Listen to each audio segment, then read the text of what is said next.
Եթերում հեռանկարն է։ Չնայած ամառվա այս ժամանակահատվածին բավական ակտիվ են թե ներքին, թե արտաքին քաղաքական գործընթացները։ Թե դրանք ինչով են առանձնանում, քննարկենք ժողովրդավարության եւ անվտանգության տարածաշրջանային կենտրոնի նախագահ Տիգրան Գրիգորյանի հետ։ Շնորհակալություն, պարոն Գրիգորյան։ Սկսենք ներքին քաղաքականությունից։ Հետընտրական գործընթացները ինչպես եք բնորոշում, ի վերջո տեղի ունեցավ նաեւ սահմանադրական դատարանի որոշման հայտարարումը։ Տեսեք, նույնիսկ նախընտրական փուլում ակնհայտ է, որ հետընտրական փուլում ժողովրդավարական զարգացման տեսանկյունից շատ դրական սցենարներ մենք չունենք, այսինքն պարզ է, որ ընդդիմությունը շատ հաճախ հանդես է գալիս հակաժողովրդավարական խոսույթով, բայց մյուս կողմից էլ իշխող ուժը վերջին տարվա ընթացքում ավելի ու ավելի շատ է օգտագործում գործիքակազմ, որոնք դժվար է ժողովրդավարական համարել։ Եվ ընտրություններից հետո տեղի ունեցող այս գործընթացները մեծ հաշվով համապատասխանում են այդ ակնկալիքներին։ Առաջինը սահմանադրական դատարանի որոշումը չնայած կանխատեսելի է, բայց չափազանց մտահոգիչ, որովհետև Հայաստանի օրենսդրության համաձայն, Հայաստանի սահմանադրության համաձայն այդ 3 չեղարկված ընտրատեղամասերում վերաքվեարկությունը այնուամենայնիվ պետք է տեղի ունենային։ Սա նշանակում է, որ մենք առաջին անգամ Թավշյա հեղափոխությունից հետո անցնում ենք մի շատ վտանգավոր կարմիր գիծ, դա ընտրական process-ի, ընտրական գործընթացի ամբողջականությունն է։ Պարզ է, որ ընդհանուր առմամբ այդ 3 ընտրատեղամասում տեղի ունեցածը կամ դրանց արդյունքները չեն ազդում ընդհանուր պատկերի վրա, պարզ է, որ իշխող ուժը հաղթել է, 2 հիմնական ընդդիմադիր կուսակցություններն էլ են ակնհայտ, բայց այն հանգամանքը, որ արհեստականորեն ավելացվել է իշխող ուժերի մանդատները եւ մեկ ուժի թույլ չտրվել անցնել խորհրդարան զուտ իմ կարծիքով քաղաքականացված որոշման պատճառով, սա արդեն շատ վտանգավոր կարմիր գիծ է, որ անցնել ենք։ Նույնը վերաբերում է նաև ընտրովի արդարադատությանը։ Մենք տեսնում ենք, որ Հայաստանում, ինչպես հետխորհրդային մի շարք այլ երկրներում, խոշոր բիզնեսի եւ իշխող էլիտայի հարաբերությունները պայմանավորված են հիմնականում բիզնեսի կողմից դրսևորվող պահվածքով։ Երբ բիզնեսը դառնում է քաղաքականացված, ներգրավում է քաղաքական գործընթացների մեջ, մենք տեսնում ենք նրանց նկատմամբ որոշակի գործիքակազմի կիրառումը եւ այս պարագայում իհարկե Գագիկ Ծառուկյանի նկատմամբ կիրառվող գործողությունները եւս պետք է այդ տրամաբանությամբ դիտարկել։ Ու սա մտահոգիչ է, քանի որ դեռևս մի ամիս է անցել ընտրություններից, մենք արդեն տեսնում ենք այսպիսի զարգացումներ։ Կարծում եմ, եթե քաղաքացիական հասարակության կողմից առաջին հերթին, ինչպես նաև Հայաստանի արտաքին գործընկերների կողմից բավականին լուրջ արձագանք չլինի այս մտահոգիչ զարգացումներին, այս միտումը միայն խորանալու է մոտակա տարիների ընթացքում։ Պարոն Գրիգորյան, դուք ասացիք, որ հենց նախընտրական շրջանում ընդդիմությունը հակաժողովրդավարական խոսույթ էր օգտագործում եւ իշխանությունն էլ օգտագործում էր գործիքակազմ, որը դժվար է ժողովրդավարական անվանել։ Արդյոք մեկը մյուսով էր պայմանավորված, թե դրանք տարբեր զուգահեռ ընթացող գործընթացներ էին։ Դե տեսեք, սա մեծ հաշվով տեղավորվում է այն բևեռացված քաղաքական պատկերի մեջ, որ մենք ունենք Հայաստանում, առնվազն Ղարաբաղյան երկրորդ պատերազմի ավարտից հետո, բայց իրականում դրանից առաջ էլ քաղաքականությունը դարձել է սև ու սպիտակի քաղաքականություն, մենք այլևս չունենք քաղաքական ուժեր, որոնք իրենց հակառակորդներին դիտարկում են որպես քաղաքական հակառակորդ, բոլոր քաղաքական դերակատարները անում են ամեն ինչ, որպեսզի ապալեգիտիմացնեն իրենց քաղաքական հակառակորդներին, ներկայացնեն նրանց որպես վտանգ Հայաստանի ինքնիշխանությանը, անկախությանը, սա անում է եւ իշխանությունը եւ ընդդիմությունը,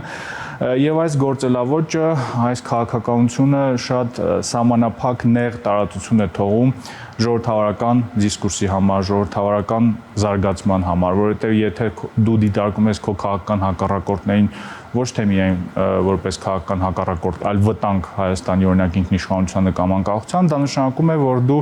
արդեն իսկ ունես արդարացումներ հակաժողովրդավարական քայլեր իրականացնելու համար եւ վերջին տարվա ընթացքում այն ինչ մենք տեսնում էինք հենց դա էր, երբ իշխանությունը օրինակ տարբեր պատճառաբանություններ բերելով տարբեր մեծ նպատակների հասնելու պատրվակով իրականացնում էր գործողություններ, որոնք հակասահմանադրական էին եւ հակասում էին ժողովրդավարական կառավարման ամենահիմնական նորմերին։ Հիմա անդրադառնանք խորհրդարանին։ Ձևավորված է խորհրդարանը, 3 ուժեր են, 2 ընդդիմադիր ուժերն են եւ ղեկավարող ուժը։ Ինչպիսին է լինելու խորհրդարանը, նոր բան բերելու է թե ոչ ձեր կարծիքով։ Կարծում եմ այս նույն իրավիճակն ենք ունենալու, բևեռացված սև ու սպիտակ քաղաքականության, կարծում եմ ներկայիս ընդդիմությունը այլ ավելի հարմար ընդդիմություն է իշխող ուժի համար, քան նախորդ խորհրդարանի ընդդիմությունը, այսինքն եթե նախկինում կար այդ նախկինների վերաբերյալ խոսույթը, որովհետև հիմնական ընդդիմադիր ուժերը բաղկացած էին նախկին իշխանությունների ներկայացուցիչներից, հիմա ավելի ձեռնտու իրավիճակ է իշխանությունների համար այն առումով, որ հիմնական ընդդիմադիր ուժը ասոցացում է առնվազն հանրային ընկալումներում կամ դրանց մի մասի մոտ որպես Ռուսաստանի հետ կապ ունեցող կամ պրոռուսական քաղաքական ուժ։ Ռուսաստանը գիտենք, որ Հայաստանում վերջին տարիներին պոպուլյար չէ, Ռուսաստանի վարկանիշը զգալիորեն նվազել է երկրում եւ պրոռուսական լինելը մեծ հաշվով քաղաքական տեսանկյունից նաեւ ձեռնտու չի տարբեր դերակատարներին։ Այդ առումով կարծում եմ իշխանությունը շարունակելու է հենց այդ հակադրման սև ու սպիտակի խոսույթը, նույնիսկ որևէ լեգիտիմ քննադատության դեպքում մեծ հաշվով ուշադրությունը սևեռվելու է այն հանգամանքին, թե տվյալ ուժերը ինչ աշխարհական կենտրոնի հետ կապ ունեն կամ այդ կապի ընկալմանն է սևեռվելու ուշադրությունը։ Մյուս կողմից մենք տեսանք, որ նաև Սահմանադրական դատարանի կենտրոնական ընտրական հանձնաժողովի այդ որոշման պատճառով, որ ավելացրեց իշխող ուժին 3 մանդատ, հիմա իշխող ուժը խորհրդանում ունի 3/5 մեծամասնություն, սա թույլ է տալու մի շարք գործընթացներ միասնյակ կերպով իրականացնել, նշանակումներ, այլ խորհրդարանական գործընթացներ, այսինքն ընդդիմության դերը կրկին բավականին սիմվոլիկ է լինելու։ Կարծում եմ քննարկումները նաև կենտրոնանալու են արտաքին քաղաքականության հետ կապ ունեցող գործընթացների հետ եւ մասնավորապես Սահմանադրական հանրաքվեի անցկացման հեռանկարների հետ իշխող ուժը կարծում եմ փորձելու է օգտագործել տարբեր լծակներ առնվազն Սահմանադրության փոփոխության վերաբերյալ նոր Սահմանադրություն ընդունելու վերաբերյալ հանրաքվեն կազմակերպելու համար, որովհետեւ հիմա բավարար մանդատներ չունեն նրանք դրանց համար, կարծում եմ հենց այս գործընթացների շուրջ են լինելու հիմնական պայքարը։ Հիմա ընդդիմության մասին խոսելով, ինչու այդպես էլ չհաջողվեց նոր տեսակի ընդդիմություն ձևավորել։ Կարծում եմ հիմնական խնդիրը ռեսուրսների խնդիր է։ Ցավոք սրտի մենք տեսանք, որ ընտրությունների ընթացքում այն ուժերը անցան խորհրդարան, որոնք ունեին ֆինանսական եւ վարչական ռեսուրսներ։ Ընդդիմության պարագայում խոսքը գնում է ֆինանսական ռեսուրսների մասին, իշխանության դեպքում եւ ֆինանսական եւ վարչական ռեսուրսների մասին։ Եվ շատ ցավալի է, որ այլ ավելի փոքր կուսակցությունները, որոնք չէին տիրապետում այդ ռեսուրսներին, նույնիսկ մոտ չէին շեմին։ Եթե չեմ սխալվում, շեմին մոտ եթե Բարգավաճ Հայաստանը մի կողմ դնենք, շեմի մոտ ամենամոտ կուսակցությունը 2% ձայներ հավաքել, ինչը իհարկե շատ վատ է։ Ընդհանուր առմամբ կարծում եմ գաղափարական այլընտրանք եւ ընդհանրապես քաղաքականության առումով այլընտրանք առաջարկելու խնդիր եւս գոյություն ունի։ Մենք տեսանք, որ որոշ ուժեր մեծ հաշվով իշխանական ուժի հետ իդենտիկ օրակարգերով էին հանդես գալիս եւ այդ իսկ պատճառով չստացան ընդհանրապես որևէ ձայն։ Ընդդիմության պարագայում եւս այս սև ու սպիտակ քաղաքականության տրամաբանության պատճառով, երբ ընտրությունները ներկայացվում էին որպես ինչ-որ էգզիստենցիալ պահ Հայաստանի համար, այսինքն կամ հիմա պետք է հաղթենք կամ Հայաստանը կործանվելու է, բոլոր քվեները, ընտրողները, ընդդիմադիր ընտրողները կարծես թե մոբիլիզացվեցին այս հիմնական ընդդիմադիր բևեռների շուրջ, ինչն էլ ստեղծեց այս իրավիճակը։ Մի բան է ընտրություններից առաջ, մի բան է արդեն խորհրդարանում աշխատանքը, որքանով է հնարավոր երկար աշխատել, որ ահա գալիս ենք մենք փրկենք, իսկ մյուսը ասի, որ չէ դուք եկել եք Հայաստանի ինքնիշխանությունը այսպես ոտնակոխ անելու, որքան է հնարավոր այդ խոսույթը շարունակել։ Դե փորձ ցույց տվեց նախորդ խորհրդարանի փորձը, որ կարելի է 5 տարի այդ խոսույթը օգտագործելով շարունակել մնալ խորհրդարանում։ Այստեղ կարծում եմ շատ հետաքրքիր երևույթ ենք ականատես լինում նաև, որ կարծես թե այս քաղաքական ուժերի պատկերացումները ու նրանց ընտրազանգվածի պատկերացումները տարբերվում են, որովհետև շատ մարդիկ հենց այդ ավելի կտրուկ գործողությունների գնալու մանդատ էին տվել կամ ակնկալում էին, որ նմանատիպ գործողություններ կլինեն, իսկ այս ուժերը գործում են քաղաքական ուժերի համար տրամաբանական պահվածքով, այսինքն ստացել են ինչ-որ ձայների ինչ-որ տոկոս եւ փորձում են այդ տոկոսը, այդ ներկայացվածությունը խորհրդարանում օգտագործել, ինչ կարծում եմ տրամաբանական է։ Հիմա անդրադառնալով արտաքին քաղաքականությանը, որովհետև սա պրոյեկտվում է հենց արտաքին քաղաքականության վրա։ Ըստ էության գլխավոր առաջնահերթությունները մնում են նույնը, այդ թվում հաղորդակցություններին վերաբերող։ Դուք վերջերս գտնվում եք Սյունիքում եւ այն տարածքում եք եղել, որտեղ որ պետք է անցնի երկաթուղին։ Նախ ինչ տեսակ, ինչ տպավորություններ ունեք այդտեղից։ Տեսեք, առաջին տպավորությունը այն է մեղրիում եւ ագարակում տարբեր մարդկանց եւ պաշտոնյաների հետ շփումներից, որ ինֆորմացիայի լուրջ պակաս գոյություն ունի։ Այսինքն մարդիկ ընդհանրապես տեղեկացված չեն այս գործընթացների վերաբերյալ, ոչ մեկ նրանց հետ այդ տիպի աշխատանք չի կատարում, նույնիսկ արդեն իսկ ստորագրված փաստաթղթերի վերաբերյալ գիտելիքների եւ ինֆորմացիայի մակարդակը շատ փոքր է, ինչը բնական է։ Հասարակ մարդիկ չեն խորանալու այդ բարդ փաստաթղթերում, որոնք նույնիսկ տարբեր փորձագետների համար են դժվար շատ հաճախ հասկանալու համար,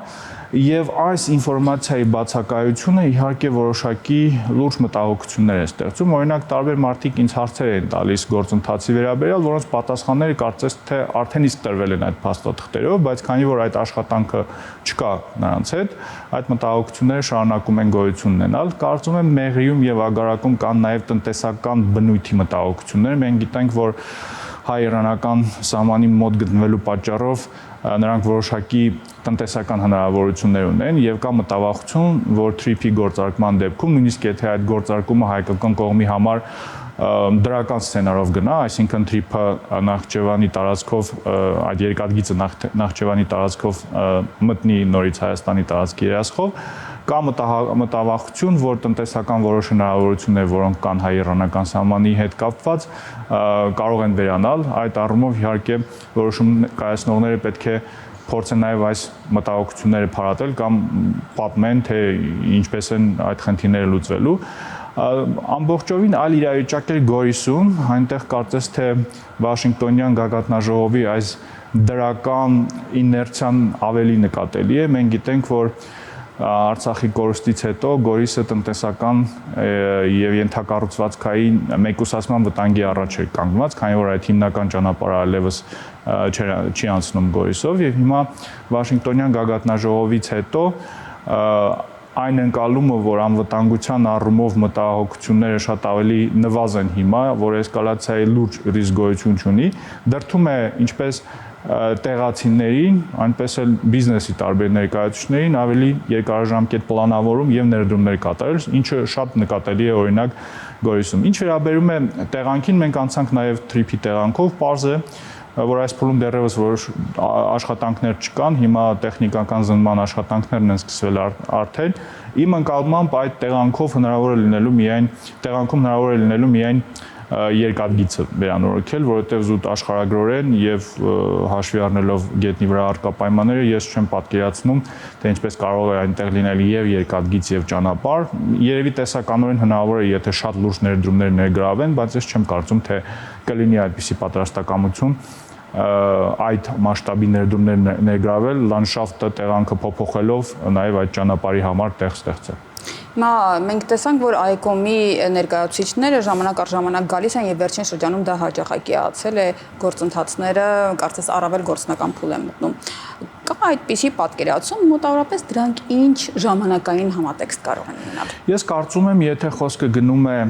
տեխնիկական աշխատանքների ավարտի մասին, կա մեծ հավանականություն, որ մինչև այս տարվա վերջ ամեն ինչ պատրաստ է լինելու այս աշխատանքները սկսելու համար, բացի այս feasibility study-ին, այսինքն տեխնիկական զննմանը, ինչպես գիտենք, մի շարք այլ գործընթացներ են տեղի ունենում, ստեղծում է այդ ընկերությունը, TRIP-ի զարգացման ընկերությունը, որը հենց կառավարելու է գործընթացը, ստեղծում է այն հիմնադրամը, որի միջոցով ֆինանսավորվելու է պրոյեկտը TRIP Enterprise հիմնադրամը։ Այսինքն գործընթացները բավականին արագ առաջ են շարժում, տեխնիկական առումով կարծում եմ պատրաստ կլինի ամեն ինչ տարվա վերջ, բայց նաև գոյություն ունեն երևի քաղաքական բանակցությունների դեռևս առարկա որոշ հարցեր։ Եվ վերջին հարցը հայ-թուրքական հարաբերություններին վերաբերող Washington Times թերթում մտակենտրոններից մեկի ղեկավարը այսպիսի հոդված էր հրապարակել հետևյալ դատողությամբ, որ Միացյալ Նահանգների նախագահը պետք է օգտագործի իր հարաբերությունները Էրդողանի հետ եւ կարողանա օգնել հայ-թուրքական սահմանի բացմանը։ Որքանով է սա հավանական։ Կարծում եմ, սա բավականին հետաքրքիր առաջարկություն է, հաշվի առնելով նաև այն իրավիճակը, որը ձևավորվել է Հայաստանում ընտրությունների արդյունքում։ Մենք գիտենք, ինչպես արդեն քննարկեցինք, որ իշխող ուժը ունի սահմանադրական մեծամասնություն խորհրդարանում եւ դա լուրջ խոչընդոտ է սահմանադրական հանրաքվեն կազմակերպելու համար։ Նույնիսկ եթե իշխող ուժը ինչ որ լծակների կիրառմամբ կարողանա կազմակերպի այդ հանրաքվեն, ես վստահ չեմ, որ նրանք կարողանալու են հասնել այն արդյունքին, որը ցանկանում են, իսկ Ադրբեջանը, ինչպես գիտենք, շարունակում է պնդել այդ նախապայմանի վրա, որ Հայաստանը պետք է փոփոխի իր սահմանադրությունը միջև խաղաղության պայմանագրի ստորագրումը, բոլորովին վերջերս Ադրբեջանի արտգործնախարար Բայրամովը այդ մասին հրապարակայնորեն խոսեց այդ մասին։ Տեսեք, տեսականորեն կարող է լինել մի իրավիճակ, երբ խաղաղության պայմանագիրը ստորագրված չէ, բայց այլ գործընթացներում առաջընթաց կա, ապաշրջափակման գործընթացում օրինակ TRIP-ը գործարկվում է, ապաշրջափակման գործընթացում այլ զարգացումներ լինում, բայց մյուս կողմից էլ խաղաղության պայմանագրի չստորագրված լինելու հանգամանքը կարող է նաև բացասական ազդեցություն ունենալ այս գործընթացների վրա, որովհետև կա հայ-թուրքական սահմանի եւ կարգավորման հարցը եւ այստեղ Թուրքիան շարունակում է ունենալ իր արդեն իսկ նախապայմանը այն մասին, որ Հայաստանն ու Ադրբեջանը պետք է ունենան ստորագրված խաղաղության պայմանագիր, եւ եթե Թուրքիան շարունակում է շատ կոշտ կերպով պնդել այդ նախապայմանի վրա, այս գործընթացը եւս կարող է վտանգվել, այսինքն ապաշրջափակումը եւս կարող է վտանգվել, եւ այդ առումով իհարկե տրամաբանական կլիներ, որպեսզի Միացյալ Նահանգների վարչակազմը, որը բավականին լավ հարաբերություններ ունի Թուրքիայի իշխանությունների հետ, որը ցույց է տվել, որ կարողանում է օգտագործել այդ արտաքին քաղաքականության գործարքային ոճը ինչ որ արդյունքների հասնելու համար, գործընթաց սկսի Անկարայի հետ, որի նպատակը եթե չլինի ամբողջական կարգավորումը հարաբերությունների, որովհետև այնուամենայնիվ Ադրբեջանը շարունակելու է կարևոր գործընկեր եւ դաշնակից լինել Թուրքիայի համար, ապա հասնել ինչ որ արդեն իսկ ձեռք բերված պայմանավորվածությունների կատարմանը, մասնակի բացմանը սահմանին եւ առաջին հերթին նաեւ Հայաստանի համար Թուրքիայի տարածքով տրանզիտի հնարավորության ստեղծմանը, որովհետեւ եթե չլինի այդ տրանզիտի հնարավորությունը, ապա այս ապաշրջափակման ողջ տրամաբանությունը Հայաստանի համար կասկածի տակ է լինելու։ Շնորհակալություն, պարոն Գրիգորյան, ես հիշեցնեմ, իմ զրուցակիցը ժողովրդավարության եւ անվտանգության տարածաշրջանային կենտրոնի նախագահ Տիգրան Գրիգորյանն էր։